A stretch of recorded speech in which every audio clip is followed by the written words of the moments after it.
All right, we're gonna can some beef stew. I'm gonna go ahead and cut this up, and then I will brown it in this pan, and then I have got carrots going. I'm trying to cut these up, and then I'll cut potatoes up, and I think celery too.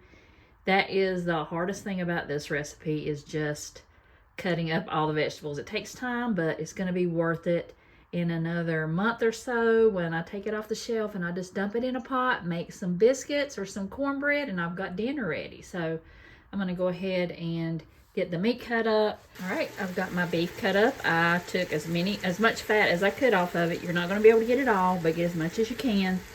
And now I'm browning it in 1 tablespoon of oil. It says vegetable oil, but all I had was grapeseed oil. So I am gonna brown these in the pot. And now I'm gonna measure out my carrots and start peeling my potatoes. All right, I have browned the meat. I've got my potatoes and my carrots in here that I've cut up, but I'm gonna add all this to my pot. I might have to get a bigger pot because I don't know if this will all fit. But I'm gonna put my potatoes and my carrots in there, and then I'll add everything else. All right, I think this pot will be big enough. I added in 3 cups of onion.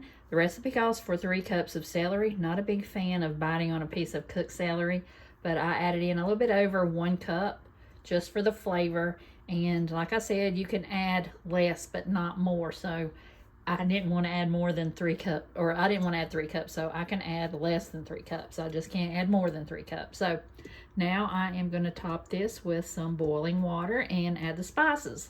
All right, I've got everything in here. I'm going to add 1.5 tablespoons of salt. I'm using canning salt, not pickling, or I'm using canning and pickling salt, not regular iodized salt. I'm going to add about 1 tablespoon, or whatever it says of pepper.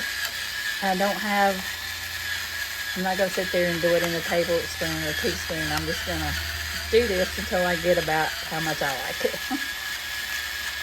The recipe also calls for thyme. I'm not putting that in. You can leave it out if you like, or you can add it, but I'm just leaving it out. I will season it more after it's cooked, and after I get it out of the jar and go to heat it up, then I can flavor it. You can add a little bit of seasonings, like maybe some onion powder, garlic powder, something like that, but just go lightly because it intensifies the flavor when you can it.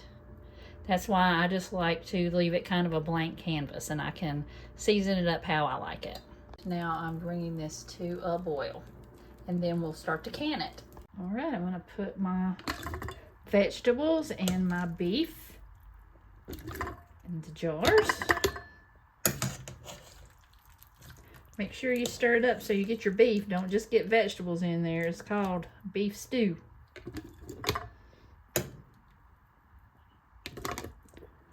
I like to put mostly vegetables in first, and then put in the liquid.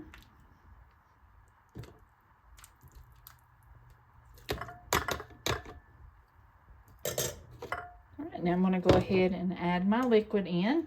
So what I do is go ahead and have it about 3/4 full of the solids, and then just take a coffee cup and just pour the rest of the liquid over there. And that way it's a lot easier and a lot faster and a lot less messy. And also you're going to try and get it to 1 inch headspace. So I'm going to have to take some of this out. And it's very hot, so be careful. Take your debubbler and go ahead and just try and get all the bubbles out. You want to make sure you use something that is not metal so you don't break your jar. And it also gives you the headspace as well, so it's a double tool. So that's right at 1 inch. If you don't have one of these, it's right here at the rim. So now I'm going to take my paper towel, wet paper towel, and wipe off the rim. You don't want anything coming between the seal, because that might make it not seal, and you don't want that. After you go to all this trouble, you want to make sure every jar seals. And I have pretty good luck, knock on wood, about mine mostly sealing. So there you go. There's my first jar. Put it in there. So let's fill up the rest, and then we'll come back. All right, I got my jars filled up. I'm gonna put my lid on, and we'll get started. All right, y'all, my dishwasher came on, but they are done.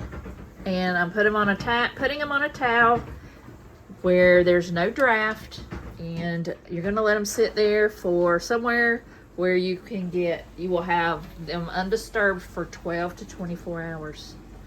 Check them in 12 hours. You can always reprocess if they don't seal.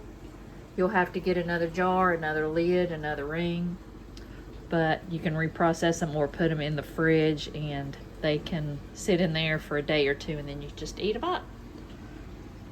And they will boil in the jar for at least an hour or so. So that's how I can beef stew.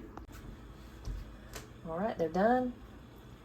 They've been here for about 12 hours, all of sealed. So I'm gonna take the rings off. I'm gonna wash them. I'm gonna wash the jars and write beef stew and the date I canned them, and they're gonna be good for at least a year. Probably for 18 months or longer than that, but they won't last that long for sure. So it's going to be a quick and easy dinner. I can dump that out, add some corn, add a salad, add some biscuits, some cornbread, and I've got a meal in just a few minutes. So that is how I can beef stew, and I hope you will make this recipe. It was really easy.